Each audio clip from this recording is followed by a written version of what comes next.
আসসালামু আলাইকুম। মাত্র 2 মিনিটে মাইক্রোওভেনে আইজকু আমি লোফ দিয়া টোস্ট বানাইমু।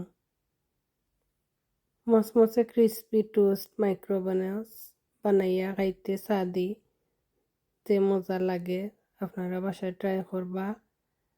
4 পিস লোফ দিয়া আমি টোস্ট বানাইয়ার আজকে। তো ঘি লাগাইয়ার নাইফ দিয়া এক সাইডে ঘি লাগানো হয়ে গেলে আর এক সাইডে লাগাইয়া প্লেটও মেলিয়া মাইক্রোওভেনে দিমু। 1 মিনিট দিছি মাইক্রোওভেনও।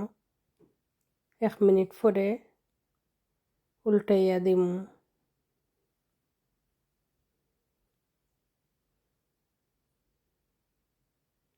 এখন আরো 1 মিনিট দিছি। 2 মিনিটে আমার টোস্ট রেডি হয়ে গেছে। তো চা দিয়া খাইতে খুব মজা লাগে ক্রিসপি টোস্ট। আপনারা বাসায় ট্রাই করবা। সবাই ভালো থাকুন। আল্লাহ হাফিজ।